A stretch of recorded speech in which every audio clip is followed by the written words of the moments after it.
Hi guys, this is Luca from Lampariello.com, and today I'm going to talk with Matt from MIA. Hi Matt. Hey guys. Hey. Yeah, my name is Matt. I have a YouTube channel called Matt vs. Japan where I talk about my experience learning Japanese and how I recommend people to go about learning other languages. And it's an honor to be here. Fantastic. And what does MIA stand for? Yeah, so MIA stands for Mass Immersion Approach. It's a comprehensive approach to acquiring foreign languages that was created by myself and my friend Yoga.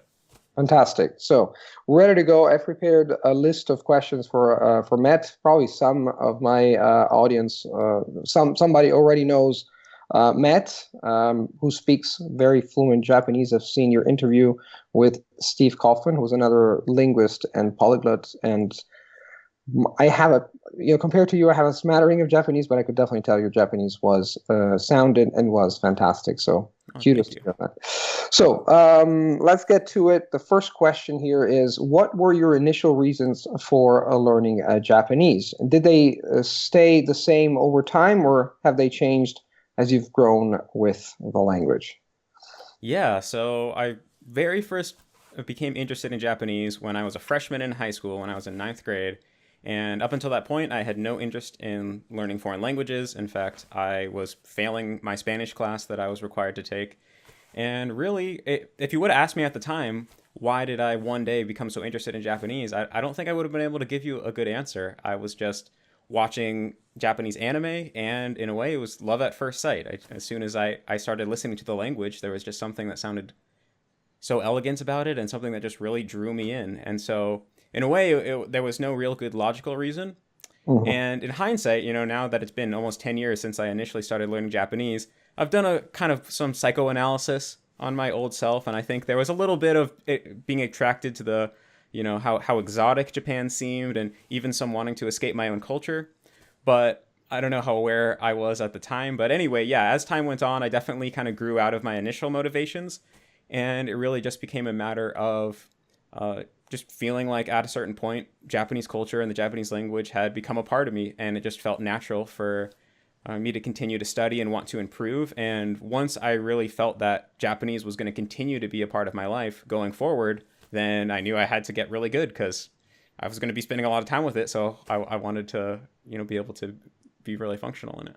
Fantastic. And do you think that, I'm just going to also, I have a list of questions, but I'm also going to improvise because more and more things come to my mind while we're speaking.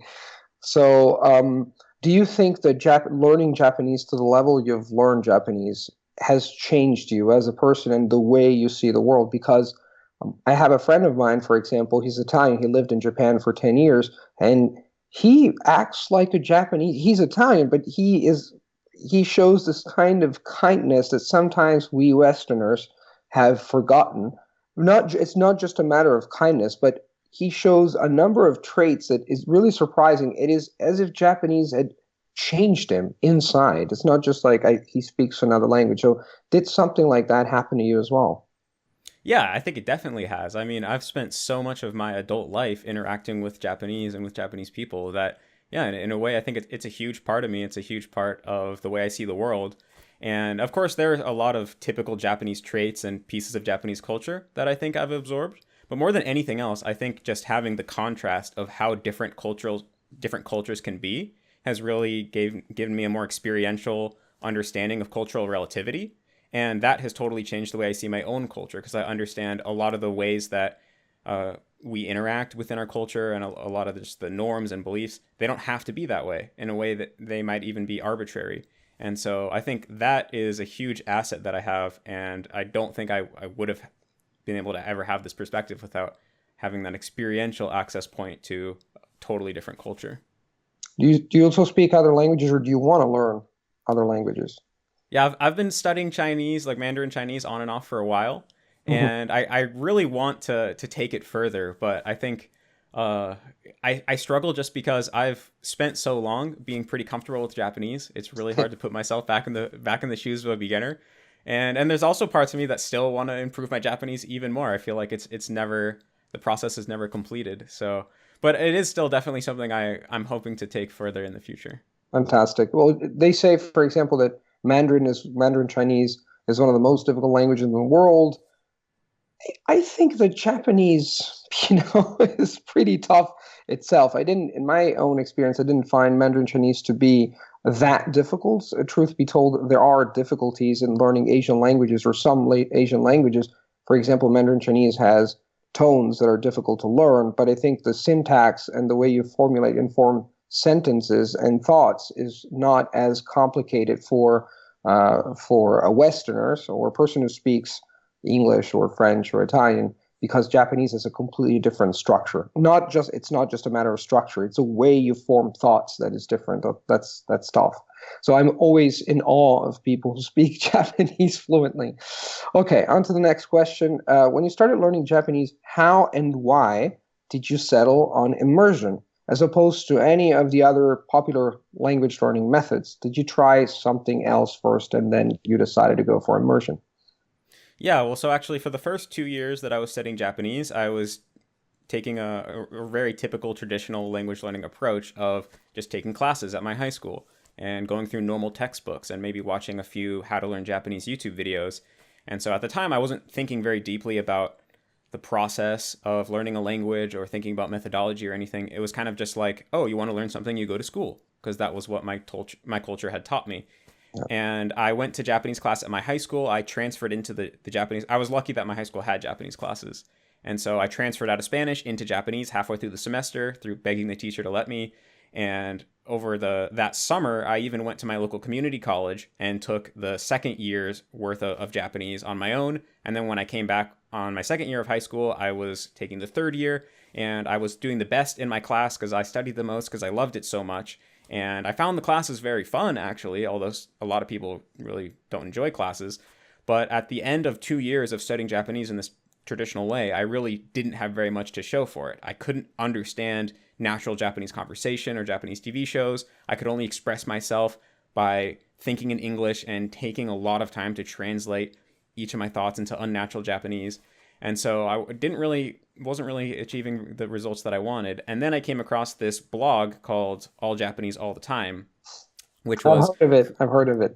Yes. yeah, it was created by this guy named Katsumoto, who claimed to reach a very impressive level of Japanese in just 18 months through totally immersing himself in the language, even though he was living outside of the country. He was just going to college in the United States, but he used the internet and MP3 players and things like this to just totally immerse himself in Japanese. And he kind of wrote about his methodology. And as soon as I read it, it made perfect sense to me, because he kind of painted this picture that, when you think about the way that we learn our native language, we don't study grammar or memorize vocabulary. We just get exposed to it for thousands and tens of thousands of hours. And first we learn how to understand the language, and then we learn to speak through mimicking. And so he kind of painted this picture that adults have this assumption that it's impossible to learn the way that children do, but really we don't have any evidence for this assumption being true, because we don't actually give it a shot. We don't actually try listening for thousands of hours. We try it for like a couple hundred hours and then just conclude that it doesn't work. And so this totally made sense to me, and I also had the actual evidence that it worked, because there was a video of Katsumoto speaking Japanese, and I showed it to some Japanese friends, and they verified that he sounded almost like a native speaker. And so that was enough kind of motivation for me to just give it a shot. And although in hindsight, now my views on language learning have differed quite a bit from Katsumoto, and I don't think that ultimately it's as simple as simply immerse yourself in the language and you'll magically become perfect.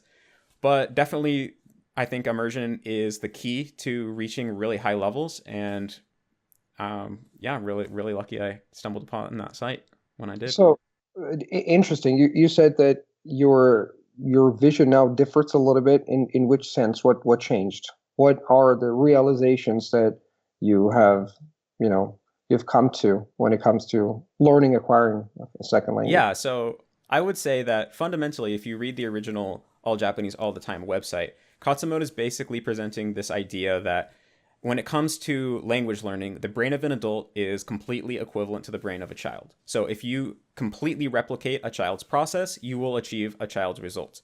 And ultimately, I don't think this is true. I think that as you get older, your ability to acquire a language completely through immersion does decline a little bit. And this is mainly due to your brain optimizing itself to the languages that you already know. So, one easy example is that between ages of 6 months and 10 months old, uh, babies lose the ability to hear sounds that don't exist in their native language. Now, you Hmm. might think of this as kind of the process of the brain kind of downgrading itself or losing previous ability, but I think of it as the brain upgrading itself, because by losing the ability to hear sounds that it doesn't need to hear, it becomes more adept at hearing the sounds that are relevant to it. So it's just optimizing itself, learning to ignore things that it has deemed irrelevant. And so by the time you become an adult, you reach, 15 years of age or more, your brain has trained itself to ignore lots of different things and assume that language works whatever way it does in your native language. And you have to kind of overcome that. So in a way, it's kind of like if you are a baby, you're starting off with a clean slate of paper and you're folding it into like an origami crane. But as an adult, you have to unfold that piece of paper, and now you're trying to make something entirely new out of origami, like let's say a frog, out of this paper that already has all these creases in it. And so, of course, all the creases from the crane are going to be kind of pulling you in different directions. And it takes a lot of practice in certain areas to overcome that and make your brain function in an entirely different way.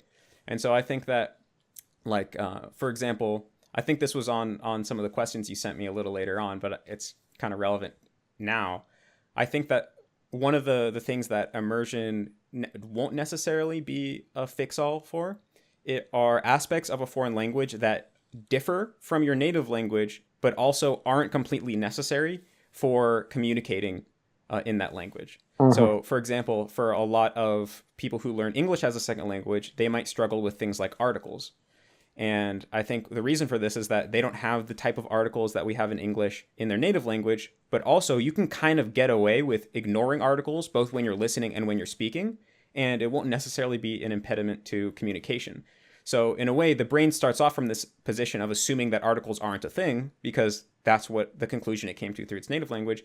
And then there's nothing to really tip the brain off that this assumption is false because no errors seem to pop up with it just ignoring these uh, articles. Whereas for other aspects of the language, like for example, word order in Japanese, order in Japanese is completely different than word order in English. But if your brain doesn't figure out that word order is different in this language, you really aren't going to get anywhere. So it's kind of like the brain has this impetus to uproot its old assumptions. And that's why I think just through immersion, you can get used to the Japanese grammar and you can get used to how the particles work and things like that.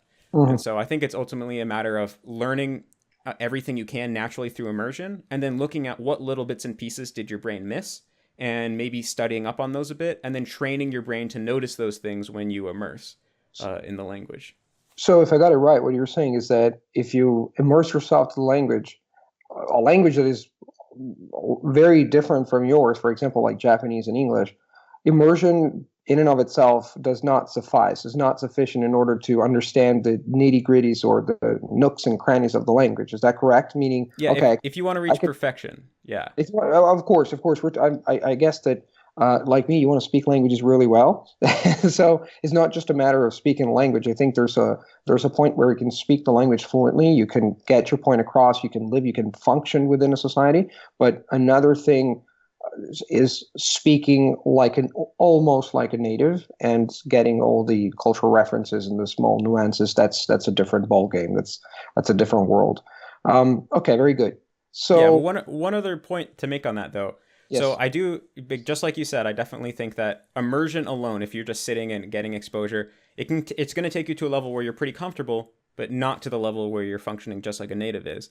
And that's when I think more active study comes in and more active practice. But ultimately, I don't think it's a matter of, like, for example, with articles in English, I don't think it's a matter of memorizing the rules of how to use articles and practicing applying those rules in real time. I think it's more a matter of learning about those articles and kind of analyzing what your natural brain, what your unconscious mind missed, and then training yourself to notice that in your immersion so that you can absorb it more naturally and build a more intuitive understanding of it. And once you have that intuitive understanding, it will be more natural for you to be able to produce it yourself. I got more and more questions popping up in my mind. So, okay, I got two questions in this regard. The first one is if you think that immersion by itself is not sufficient to learn the nitty gritties of the language and to speak really well, and if Katsumoto applied this technique and he immersed himself, how did he get to the level where he could speak almost like a native? Did he also, maybe he didn't tell anybody else, but maybe he did some more, I don't know, active training or trying to, I don't know, rack his brains on grammar. I have heard of Katsumoto, but I don't know how his Yeah, methodology yeah, is. So I was just curious as to yeah. how he got there, where he got. Okay, so one thing that for myself was, and this is also kind of related to a question you asked later on, but so for me, I was spending most of my Japanese learning career under the assumption that if I just got enough immersion, I would eventually reach perfection. That was the paradigm I was working with. Mhm. And that worked well for a lot of things, but one of the biggest things that my brain just totally missed and I didn't get until I started studying it more consciously was what's called pitch accent in Japanese.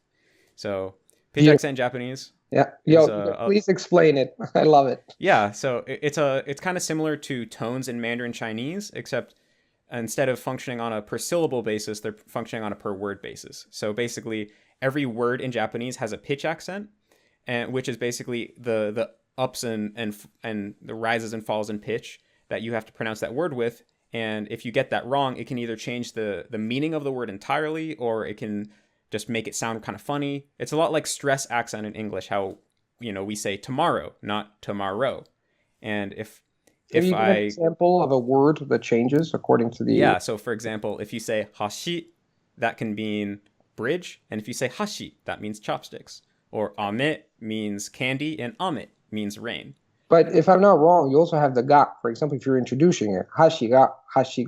So you Yeah, have yeah. per So pitch. there's actually three. So if you add a particle onto it, then you have like for example, hashi desu would mean it's the edge of something. Hashi desu means it's a bridge, and hashi desu means it's chopsticks. Right. So if you, I think you talked about this in the other interview that you made with Steve Kaufman.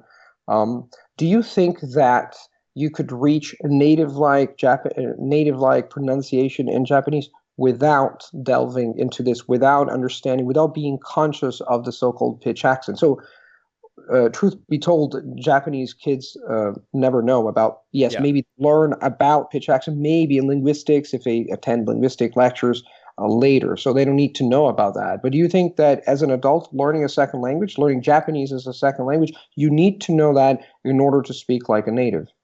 And I'm talking Well, pronunciation wise, okay? yeah. I mean, I think that for most people, they do need to study it in order to actually go on to acquire it. And I didn't want this to be true for the longest time, but if you look at the empirical data, it seems to be the case. I studied Japanese for 5 years. I got very fluent. I could easily express myself, but I totally was missing out on pitch accent. Like, if you listen to old recordings of me, it's not just that I pronounce words consistently with the wrong pitch accent. It's that every time I'd say a word, I'd say it with a different pitch accent, which tells me that my brain was lacking an entire concept that there might even be a connection between pitch and lexical meaning. So that whole concept was gone. And when I listen to other English speakers or other European people who've reached a very high level of fluency in Japanese, 9 times out of 10, they are just like me and they completely lack the concept of pitch accent. Now, the interesting thing is a lot of Chinese people who reach a high level of Japanese do seem to naturally acquire pitch accent, even without consciously studying it. And Mhm. this kind of makes sense because their brain is already predisposed to the idea that there might be a connection between changes in pitch and lexical meaning because they have tones in Chinese. So that it kind of goes back to what I was talking about a few minutes ago about how when you learn English, your brain basically develops the assumption that that pitch doesn't affect lexical meaning, meaning it changes the meanings of words. It only affects the kind of emotionality of the sentence. So, if I say, wait, that's you, or like, oh, that's you, that's changes in pitch. It's changing the meaning, but it's not changing the meaning of the individual words.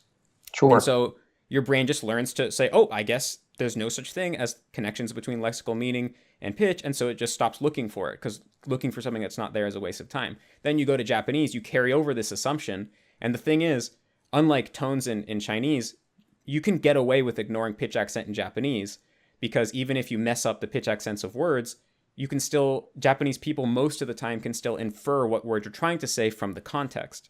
And also, there's different dialects of Japanese that have different pitch accents. So, Japanese people have some experience understanding different ways of pronouncing words, but you're still going to sound very funny to them. So I think that's the thing is like I would be pronouncing words with the wrong pitch accent and I'd get away with it. And Japanese people would very rarely point it out to me because they're really nice when it comes to foreigners speaking Exactly. their language. Exactly. Yes. Yeah. Even And nicer to so the others, it's like they don't want to correct you. Um, yeah, and so going back to you asked about Katsumoto, so when if you watch those old videos of Katsumoto speaking Japanese, he messes up pitch accent fairly often, like multiple times a minute.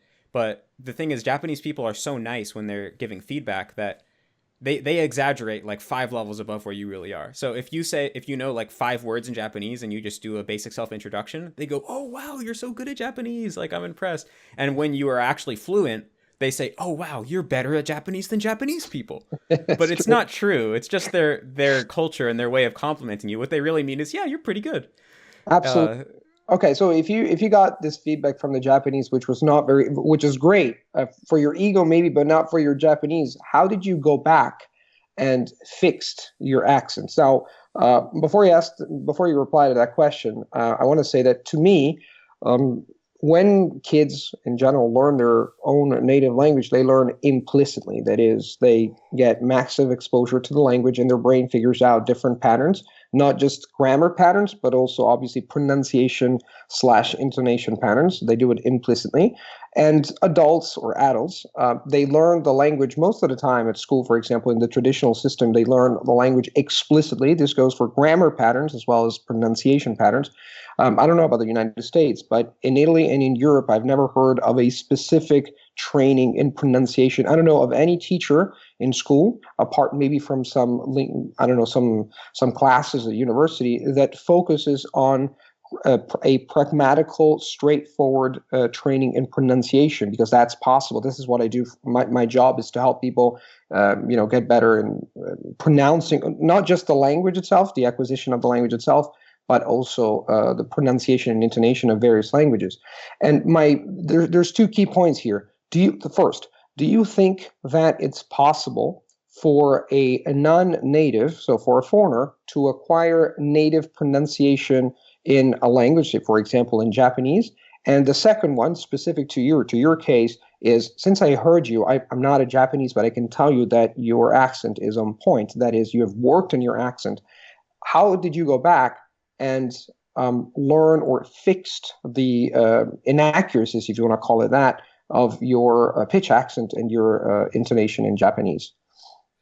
yeah, so do I think it's possible to achieve a fully native accent? I mean, I'm not going to say anything's impossible, but I think that it's kind of like there's Native like, diminishing yeah, native yeah. like, native Yeah, like. I think there's diminishing returns when it comes to trying to get closer and closer to someone who was born and raised speaking a certain language. And so I think with efficient practice and training, you can get very, very close and achieve a really great accent without too much work or too much effort. And then after that certain point, when it really comes to reaching 100% native, I think that's when more natural talent kind of comes in a little bit. Some people just have more of an affinity for mimicking sounds, and also yeah, there's just a lot of practice that comes in.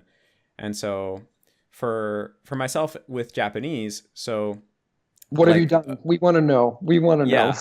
Well, one other thing that I've noticed is that people who it's really important to them to have good pronunciation in whatever language they're studying tend to have good pronunciation.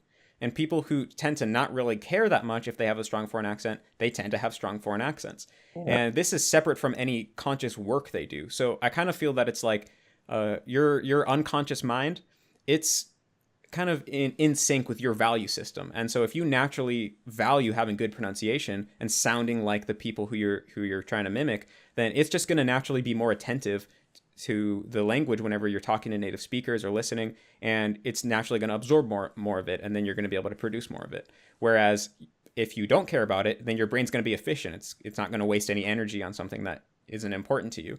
And so for a start, like for me, I really wanted to sound Japanese. And so I think whenever I was listening to Japanese, there was part of my mind that was kind of just honed in on the sounds and trying to really get, well, how are they pronouncing certain things? And I think this is why I didn't really put that much conscious effort into, say, like perfecting my vowels or consonants.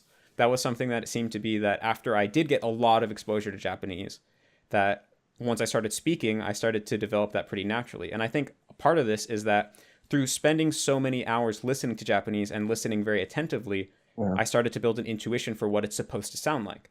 So then when Right. I started speaking, whenever my vowels or my consonants would deviate from what I understood it was supposed to sound like, it would be like a bell would go off in my head. It would be like, ooh, that didn't sound right. Oh, that sounded weird. And so I could naturally kind of guide myself to a more native like pronunciation of the vowels and the consonants because I knew when it sounded right. Now, I don't think that my intuition for Japanese pronunciation is to the same level as a native speaker. I think maybe it's like 95% of the way there. So there's a certain level where my vowels and consonants might sound 100% perfect to me, but to a native speaker, it might be like, something sounds a little bit funny. And this Yeah. is where I think it's kind of like a barrier that you hit up against that it's really hard to kind of surpass. But in a way, it's good enough because I can sound very Of close. course. I can sound to the point where on the phone, they might not assume that I'm a foreigner if they didn't already know. They would have to talk to me for a while before they start to wonder, wait, is something off? And I think most people would say that's good enough. But with pitch accent in particular, this was something that, yeah, it just went over my head. And so what my process ended up being was, well, so how I even realized I was missing this was that I would try to get feedback from my Japanese friends and I'd say like, if you, this is before I ever studied pitch accent, I said, if you just heard my voice on the phone, would you be able to tell that I wasn't Japanese? And they would say, well, yeah, I think so. And I would say, so what about my Japanese gives it away that I'm not a native speaker? And what they would say is, oh, your intonation sounds weird. And Right. so for a while, I didn't really even know what that meant because it turns out the Japanese people, they are not taught anything about pitch accent in school. And so they really have no conscious conception of what pitch accent is, how it's different from intonation, and so on. And so most of the time, they just call pitch accent intonation. And Mhm. so, and I was like, what do you mean my intonation is weird? How am I supposed to go about fixing that? I didn't even know what it meant. But after a while, I kind of realized, oh, they're talking about pitch accent. And I started studying up about it and learning about how the pitch accent system works because I didn't even know how many patterns there were or whatever. It'd be like if you're learning Mandarin Chinese and you don't know how many tones exist in the language. That was like basically where I was. And so I learned about the basic pitch accent system. And at first, I couldn't even really hear it when I would listen to Japanese. But I started listening for it. And over time, I got better and better at hearing it and I learned more of the rules and things like that. And I just started to pay attention to the pitch whenever I would listen to Japanese. I would just be trying to follow along and hear all the rises and all the falls. And after a while, it started to become so natural to me, I couldn't even imagine what it'd be like to not hear that. And it got to the point that, like, when I would watch videos of myself speaking Japanese, I started to hear where it was off. It was like, oh no, that's not, it doesn't go Mhm. down there. It's supposed to go up there and things like Right. that. And so through consciously paying lots of attention to how it's done the right way, I started to build more of an intuition for how it's supposed to sound. And then I could do that same thing where I would speak and I would be able to notice myself where I was wrong so that I could, bring myself back on track. And through lots of practice, I was able to get a lot better at it. Now, I'm definitely still far from perfect. I But you're don't getting, actually getting actively this. practice that much because I live in the United States and things Mhm. like that. But I still feel like I could, like 100% perfection, I think is really difficult. But I could probably get to like, I don't know, 95% accuracy if I just practice for a half an hour a day for a few weeks. I could get a lot better at it. Right. But So what you're saying is that if I got it right, is that you didn't do any specific deliberate practice or deliberate training, but you developed a consciousness, some kind of awareness by delving into how the pitch accent works, and then based on that, your mind started to pick up things that it would not pick up, that would not understand, because without some explanations. So, are you suggesting, for example, I mean, I'm exactly on the same wavelength. I'm a perfectionist. I like pronunciation. Some people don't care. Some people just want to talk and want to have decent pronunciation. They want to be comprehensible. But do you think that for an adult, it is important to be it? I don't know. They want to learn French. They want to learn another language.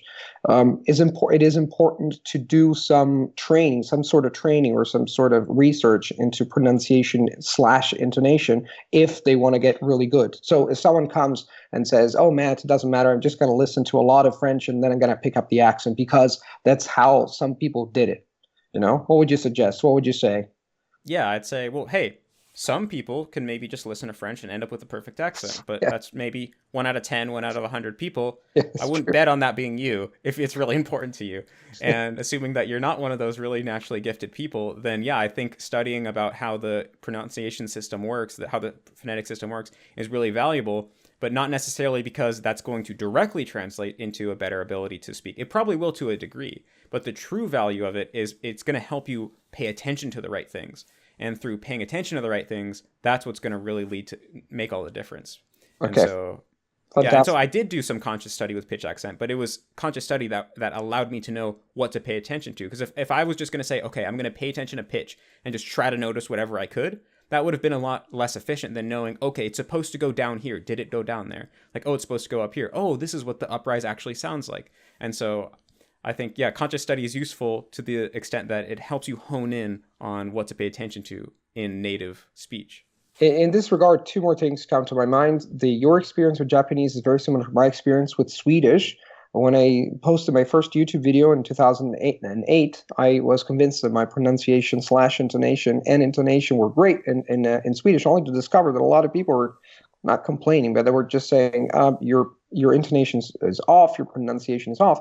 And then, much to my dismay, I might add, I found out that Swedish is a semi or semi-tonal language. That is, they have it's not exactly like Mandarin Chinese, but it has some very specific features that make the intonation very peculiar. I had completely skipped that. I didn't even. I remember I had this book I started with. I just didn't care. I thought, you know what? I'm just good at picking up sounds, so I'm just gonna happen it. And then I figured out the huge mistake that I've made, because for some languages, maybe Spanish or French, all the languages that I had learned so far up to that point didn't have this feature. And the Mm-hmm. first moment that you stumble upon a language that has a completely different, either be it phonetic or grammatical feature, that's where some deliberate training and some awareness is important, because your brain is accustomed and used to certain patterns, and when it sees a new pattern, it just gets lost, and you have to give it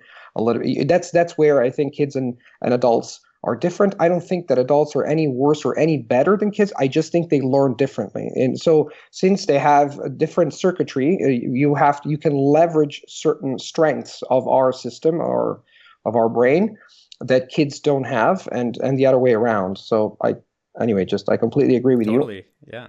And the another question I had for you: what has speaking like almost like a native brought to your life? Meaning, some people might say, Matt, why don't you invest so much time into speaking or sounding like a native? What's the catch? What's the return of investment? What impact has it had on your life, on your interactions, on your social life, on your inner world too? Yeah, well, I found that as my pronunciation improved, the way that Japanese people reacted to me speaking noticeably changed. And this might differ depending on what language you're studying, but in Japanese in particular, Japanese people aren't very accustomed to interacting with foreign speakers of Japanese, or at least they're not accustomed to interacting with foreign speakers who are at a high level. Mhm. Many Japanese people have never really talked to a foreigner in Japanese and had an in-depth conversation. And there's kind of this assumption that they aren't going to understand their culture, or they're not going to really understand enough of their language to have a meaningful discussion. And so for me, it's really the pronunciation that gives that first impression to them. And so when they hear me speak Japanese now, they, I think to a degree, get the sense of like, oh, they're like me. I can speak to them normally. I don't have to censor myself and try to dumb down my language so they'll understand me, or things like this. And so we can kind of build a more human to human relationship a lot more quickly. We don't have to go through this whole rigmarole of me basically showing them, oh no, I understand you. I can actually understand you. You can actually speak to me, and them having to gauge like, does he really understand me, or like this, like is he gonna know this cultural reference and things like that. And so to that extent, it's been really useful. And like a lot of the times, even in the United States, if I go and talk to a Japanese person on the side of the road, if I ask them about something, I'll just maybe be like, oh, I like your backpack. Where'd you get it, in Japanese? And we can have a little chit chat in Japanese before it even gets to the point of like, wait, why do you speak Japanese? And a lot of times they'll be like, are you half Japanese? Like, did you like live in Japan for something? And so we can kind of actually build a relationship a lot more quickly. And I think that's the point. And also I think that, when you talk to someone who has a very thick accent, it's not the most pleasant thing, and it can take a while to really get used to it and get over it. And so I think in a way, it's just I'm almost doing the Japanese people a favor by not making them have to listen to a butchered version of their language, and I think they appreciate that. Yes, absolutely. I think this interview is going to be long because I have a few. No, actually, I have more than 10 questions. I was thinking, why don't we break it down into two parts? We're gonna. Sure. This is going to take probably 2 hours, but we could break it down into two parts, and then we can make the other interview maybe another day. Or I think this Sure, is sure. interesting. So the more stuff we delve into, I think we're on the same wavelength on a lot of things. So I'm just telling you this because I don't know, I have 16 more questions. Okay. Awesome. Yeah, let's do it. So, is there anything special about Japanese that makes it more suited to an immersion-based approach, or do you think the method works equally well for all languages? I definitely think that immersion works equally well with any language, but I think the thing with Japanese is that because it's so different from English or other European languages, if that's where you're starting from, it's more necessary to use an immersion based approach. Whereas, for example, if you're an English speaker who's learning Spanish, you can get away with what I would consider to be less inefficient methods, like just practicing thinking in your native language and translating it using grammar rules and practicing that a lot. You can get away with doing that and have a pretty good result. But in Japanese, it's not going to work because it's too different. So that's why I almost feel like learning a language that was so difficult like Japanese forced me to really hone in on what the true principles of language acquisition are and develop this method. And I think that you're going to have, it's even going to be easier to feel the benefits of immersion learning a language more similar to your native language because the process is going to play out a lot more quickly.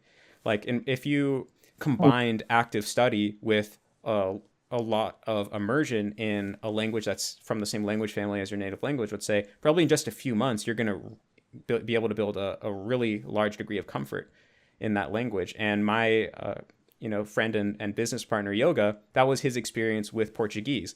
He learned Japanese to a pretty high level of fluency, and then Chinese to a pretty high level of fluency. And then he went to Brazil and learned Portuguese and really dedicated as much time as he could to learning that language. And he said that he was speaking fluently in just 3 months, and all the Portuguese people were totally blown away, and that it was almost shocking because his standards were built up through studying Asian languages of how long it takes to build proficiency. So Yeah. So this is another. I'm looking for another question here, but I had another one in my mind that I wanted to ask you. Oh yeah, that's what came to my mind. I've noticed that Japanese is a highly, I don't know if you can use this word in English, situational language. That is, it differently from other European languages where more or less we know, I don't know, we just greet a person you've never seen, or I don't know, somebody comes to your place. I've noticed that I have a few Japanese friends that when they came here and I lived some experiences, there's some things that are really different. Just to give an example, now that you're listening to me, you don't do like all the time. I just noticed that, for example, on the phone, I was in Paris, and I saw a Japanese girl. She was working there, and she had received a call from a client, and she was constantly doing oh yeah. like all the time. And I was talking to this guy. I was in Brussels. I was with my friend of mine, Luca, who's the friend I talked about who lived in Japan for 10 years. And this guy was listening to me, and all of a sudden he did this. He did. Like he closed his eyes, and I said, I just turned to Luca and I asked, this guy just fall asleep when I was talking. Well, Luca explained to me, he was trying to, pay. That was a sign for I'm really paying attention to what you're saying. But not just that, just for example, a Japanese friend of mine, she came and I was not supposed to show her the entire apartment because the Japanese they don't show you the entire apartment; they show you your room. And I was showing her. So, or I heard, I don't know if this is true, that the Japanese, it makes total sense to me. I don't like receiving gifts because I don't know what to say. If the gift is good, it's gift. So I heard that some Europeans or some Westerns in general, who live in Japan, they go and visit some Japanese friends and they bring a gift. And the first thing that the Japanese do is take the gift and say, hey, hi, and they put it aside. So it's not just that, but I've noticed also in terms of language, it's the language they use, the gestures they do. Everything is very different. How can you? So my question is, okay, you were in the United States. Let's suppose that, okay, you went to Japan, but let's suppose what is the advice or piece of advice you can give to a person, an American, for example, or an Italian, who is not going to be in Japan for the next, say, 5 years, and who has to learn from home? How do they learn this stuff, from home? Yeah, yeah, totally. Well, actually, I basically became fluent in Japanese largely outside the United States. I've only spent 6 months total in Japan, and that was about 6 months into my immersion learning. And so when I came back from Japan, I had 1 year of immersion learning under my belt, and I still was not where I would consider to be fluent. And so it was living in the United States that I really got to the level that I am now. And I did that through using Japanese media and Japanese YouTube and just the internet a lot, and also making Japanese friends here. And I was lucky that when I went to college, there was a lot of Japanese foreign exchange students who had their own little Japanese community that I was able to become a part of. But so I think that you can really learn a lot just through watching movies and dramas and TV shows, because if you watch a slice of life drama or like a romance drama, you're going to see lots of scenarios in daily life. Now, of course, it's not necessarily 100% realistic. There's going to be a lot of exaggerations or a lot of things that don't actually happen in real life. But if you watch enough dramas, you can kind of see what are the common elements that seem to be you see across other dramas, or even reading novels. You see what are the things that happen in novels, and you just start to pick up on these things, like how the way that you take your shoes off when you first walk into a house, and how you turn them around so that they face the door when you put them down. It's like you just see that happen so many times. And ultimately, I do think that you're not going to be able to pick up on everything just through watching TV shows, essentially, or even interacting with Japanese people outside of Japan, because a lot of these very specific cultural elements, they only really exist in Japan. So you can't even necessarily pick them up from a Japanese person who's living in America, because the physical houses are different. The physical objects that we use to eat and clean and everything are different. But you can get pretty close. You can say maybe get on the culture elements like 80%. And if you go to Japan and you're conversationally fluent in Japanese and you know most of the cultural customs, you're going to be able to pick up on whatever you're missing really quickly, right? Because it's just going to be a matter of you go out to eat, maybe you do something with your chopsticks that's not rude, and your Japanese friend will be like, that's actually like rude, you're not supposed to do that. And then you'll know, and then you won't do it again. So I think it's kind of like, yeah, if you want to reach perfection, you're going to have to live in that environment, but you can get to the point where you have enough under your belt that picking up whatever you're missing is going to be really quick and easy by the time you do get to Japan. Fantastic. Fantastic answer. So I have one more question before we close part one, and then we're going to delve into the more technical stuff into part two. Is that okay for you? Yeah, yeah. I can tell you're enjoying this. So, in your quick start guide, you recommend starting to speak only after reaching 80% comprehension level in a language. And this is quite different from the usual advice, which is to speak, well, maybe not the usual, but you get some advice saying speak as early as possible. And in your opinion, what's the biggest benefit of waiting to speak? Yeah. So, I mean, the biggest benefit is that you're going to save yourself from building bad habits in the language that you're going to have to go back and fix later.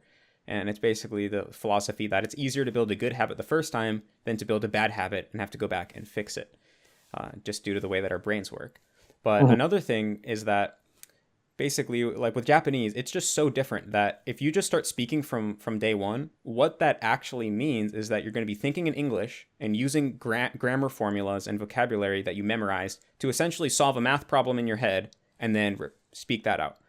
And you can have some success with this process, and you can practice and get better at this process, but fundamentally, this process is what I would consider to be entirely different than the process of learning to speak naturally through acquiring a kind of critical mass of input where you're learning how to just manipulate it kind of naturally. So from the very first time that I started speaking Japanese, I wasn't really thinking in English. I was still very bad at it and I was very slow, but I kind of had absorbed enough Japanese in my head where it was more like Japanese elements were popping up the first time and I was kind of struggling to fit them together to say something, but it wasn't translation. It was still kind of maybe similar to what an infant would go through when they first start learning to speak. It's still a kind of sloppy process, but it was my brain learning to function in Japanese without relying on English the first time. And so really that's why I think practicing speaking from the beginning, you're not actually practicing the skill that's going to lead you to actually become able to speak fluently. You're doing this other irrelevant ability that kind of has a ceiling on how far it can take you, which is maybe like ordering at a restaurant or doing a good self-introduction or things like that. So what I view is a more straightforward path is just focus on understanding the language first, because before you can understand the language, in a way, you really have no idea how that language functions, right? Like you can read in a Japanese textbook, oh, when Japanese people like meet for the first time, they say like, oh, hajimemashite, yoroshiku onegaishimasu or whatever. But in a way, that's indirect knowledge. You read that in a book, but you don't really know if it's true. So you can try to replicate that, and maybe it will go well. But for me, I would never speak something ideally to a native speaker unless I've heard other native speakers use that same phrase or that same word in multiple contexts, so I know for sure. No, Japanese people actually do this. It's not secondhand knowledge; it's firsthand knowledge. And so before you can understand the language, you have no firsthand knowledge. You have no idea what Japanese people are actually doing. You're just taking the word of your textbook. And so that's why I think, in a way, it's almost like being blind and trying to draw like a self-portrait. You know, you're just going off hearsay, and then you could mess up the portrait and then try to get feedback of a sighted person. But if you just think about it, you really need to be able to see yourself to get a good result. And that's what I consider understanding to be. You have to have kind of an intuition for the language. You have to know, like, when you have two synonyms, what's the difference in emotionality of those two synonyms? You know, what's the difference in nuance? And you can't really grasp that just from reading about it.